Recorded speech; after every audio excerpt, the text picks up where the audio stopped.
30분 우려놓은 거고요. 여기는 뜨거운 물에 지금 한 5분쯤 지난 거랍니다. 자, 차가운 물도 아주 잘 우러나오고, 차가우면 아주 새콤달콤, 뜨거운 물에 하면 아주 향긋해지죠. 토종 유자라 유자 책살에 관한 이야기를 한번 해볼까 합니다. 이렇게 유자 속을 이렇게 파내서 그 안에다가 맨 밑에 책살을 깔고 그 다음에 고대를 넣든지 모과를 넣든지 해서 주댕이를 이렇게 오므려가 그래서 꼭 따독따독 해서 이렇게 해서 이렇게 유자 책살을 만들거든요.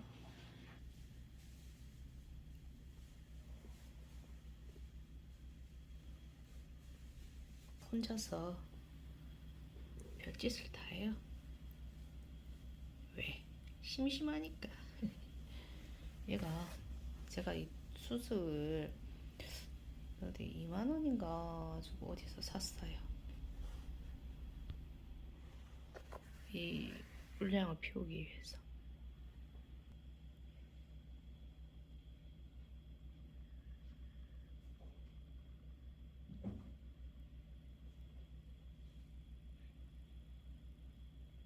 여기 안에다 넣어봤습니다.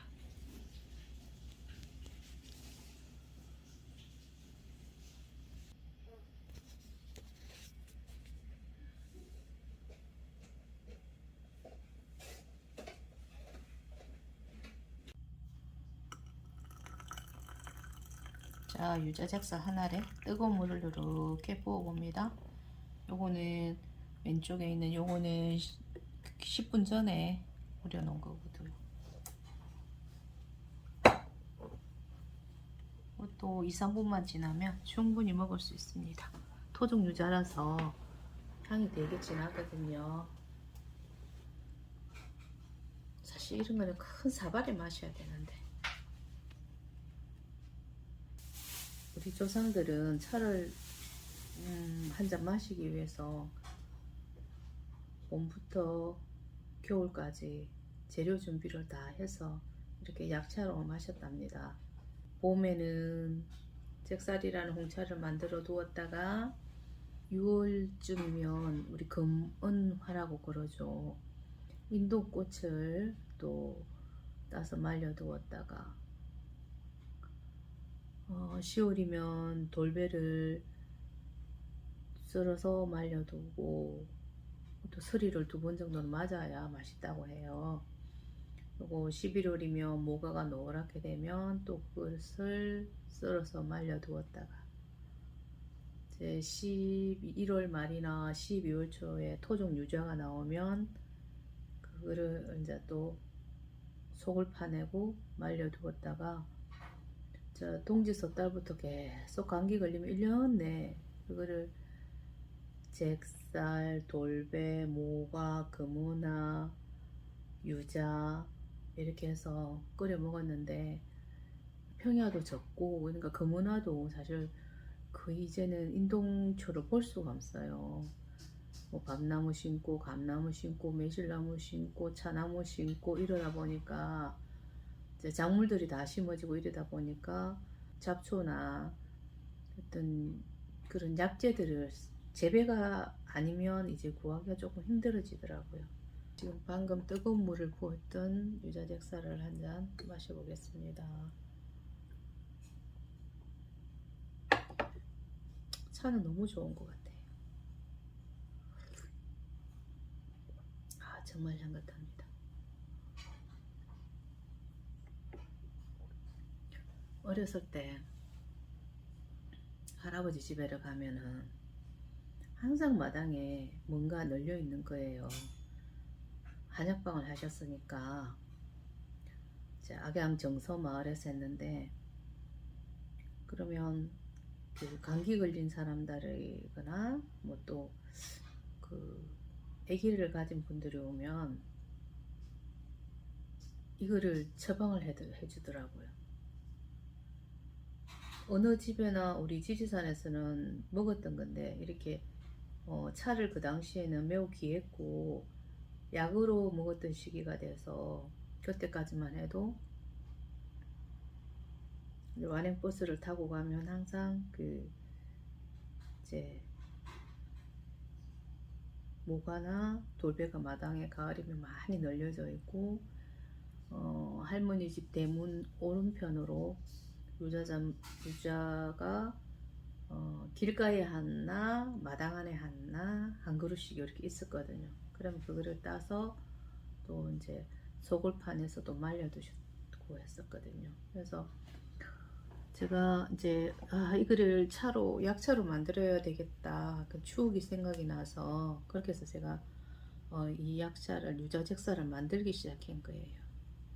그래서 이 토종 유자를 어렵게 구해서, 지금은 그전에는 뭐 안 했는데 지금은 거의 없잖아요. 예전에는 뭐 유자나무 한 그루가 있으면 뭐 집안에 대학생을 한 명 뭐 배출해낼 수 있었다 할 정도로 그랬다 하는데, 뭐 그런 약간 오버된 이야기겠지만 어찌됐든 토종 유자 안에 섬유질이 굉장히 많기 때문에 보통 우리 재배 유자 속을 파내는 거하고는 엄청난 차이가 있거든요.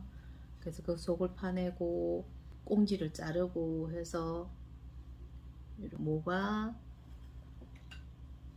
돌배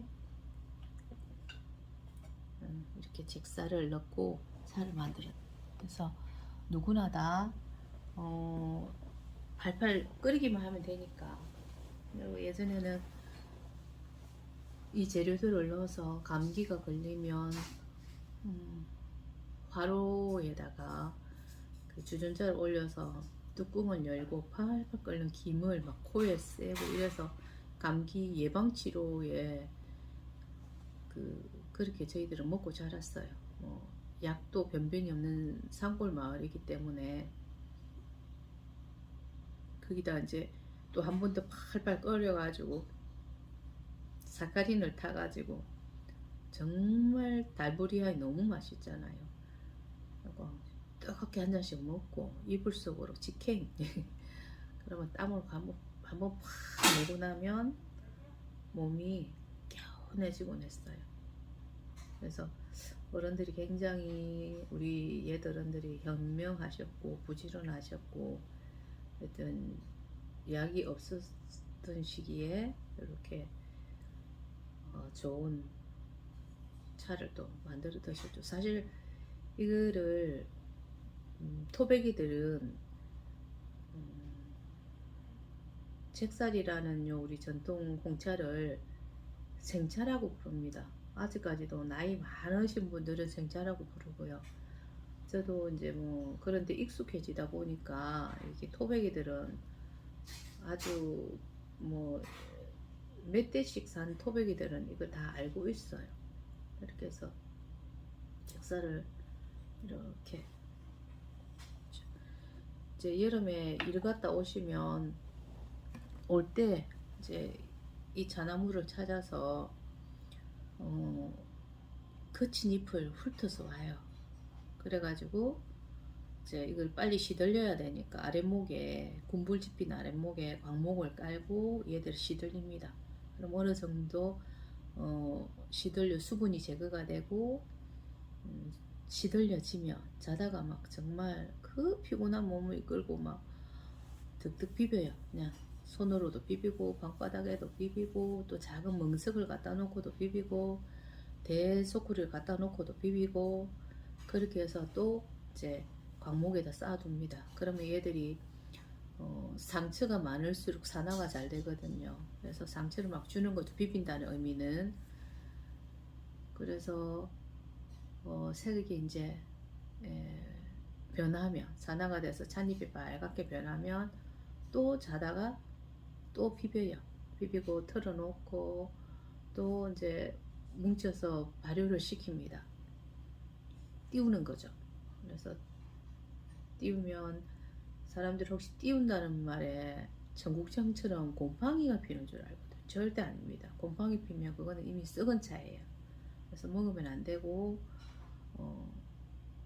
산화와 산패의 오묘한 어떤 그 중간 사이가 있거든요. 그때는 발효가 아주 적정한 건데, 산화만 되면 또 이제 차가 약간 억센 맛도 있는데, 팔팔 끓였을 때는 괜찮은데 열탕을 했을 때는 또 약간 신선한 맛은 있지만 혓바닥이 약간 아릴 수도 있어요. 그거는 시간이 지나면 괜찮습니다. 그리고 또 이제 자다가 또 비비고 이거 뭐 선잠을 주무시는 거죠 어른들이. 그때 이제 여기에 더 비비고 싶다 이런데 얘들이 이제 수분이 너무 많이 이제 제거가 돼서 더 비비면 찻잎이 부서지잖아요. 그러니까 아침에 딱 마당에다 또 다시 들고 나옵니다. 그래서 이슬을 아침 이슬을 맞으면 아침 5시 되면 이슬 정말 많이 내리거든요. 그때 되면 이제 다시 한번 이슬 맞춰서 비벼 놓고 아침밥을 먹고 마당에 널어 놓고 마루나 뭐 마당에나 이렇게 널어 놓고 다시 일을 가셨죠. 그렇게 지금쯤 이렇게 정교하게 홍차를 만들지는 못했어요. 그냥 말 그대로 자다가 비비다가 띄우다가 세워라 내워라 덜 비벼졌으면 팔팔 끓이면 또 단맛도 나오고 상큼하고 막 좋거든요. 그렇게 해서 이제 이 잭사를 만들어 먹었답니다. 그래서 예전에 그 돌잭살이라고 이제 있는데 사람들은 차나무를 이제 그 야생 차나무를 돌작설 나무 이렇게 말을 했었는데 차를 돌에다가 말려서 그런 거 아니냐라는 분도 계셨어요. 근데 제 기억으로는 물론 저한테도 그 사진이 한 30여 년 전에 사진이 있는데 30년까지는 안 갔겠다. 아무튼 25년 정도 된 사진이 있는데 이 발효차를 이제 발효가 정말 힘드니까 더울 때잖아요. 이걸 만들 때는 보통 뭐 5월 말 6월 달에 주로 만들었는데 장마 오기 직전까지. 근데 이제 발효가 잘 안 되고 그럴 경우에는 이 하계동천에 냇물이 아주 물도 많이 흐르지만 큰 바위가 많으니까 그 바위에 많이 말렸어요. 그래서 사람들이 그 모습을 보고 돌잭살이라고 하는데 사실은 그게 아니고 돌잭살은 야생, 쉽게 말해서 야생 차나무를 돌작설나무라고, 그 말이 이제 우리 하동 사람들의 이야기로 잭살이라가 됐죠.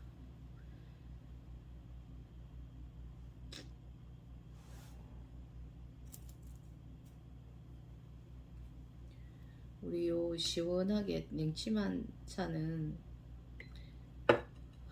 이러면 정말 숙취 해소에는 짱입니다. 정말 비타민이 그대로 살아있어서 토종 유자 특유의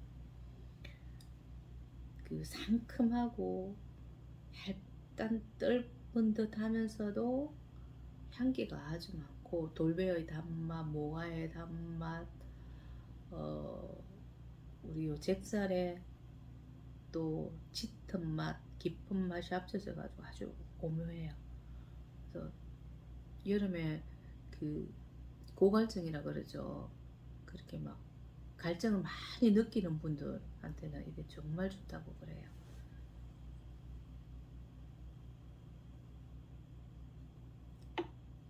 그리고 또 하나, 요 잭살에다가 저도 이 사근파리가 많이 있는데 이게 아마 우리 집안의 내력 같아요. 예, 저도 이것만 보면 버리지를 못하는 거라.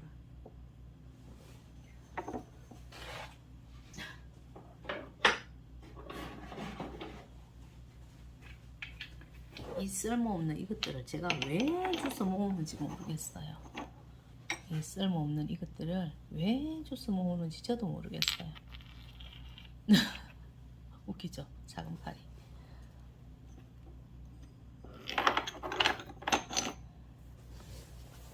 그 12월 댄잎을 따가지고 제가 이거는 그 저희 뭐 집안에서도 마찬가지지만 잭살하고 이 사근파리하고 세 개를 그 당이 있는 환자나 다이어트 하는 사람들한테 이거를 실제로 끓여 먹게 하더라고요. 그래서 이 사근파리는 한번 쓰면 사용하면 버리지 않고 계속 쓰는 거예요. 그래 이거 물에 담가놨다가 다음에 또 쓰죠. 그걸 말려서.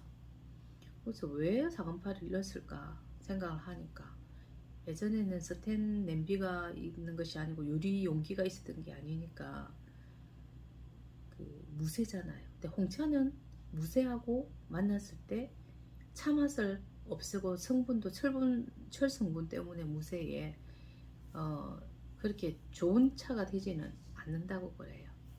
그래서 아마 철 성분을 요 사근파리에 이제 사근파리가 흡수하게끔 이걸 넣었던 것 같아요. 어떻게 보면 제 설이긴 하지만 굉장히 과학적이잖아요.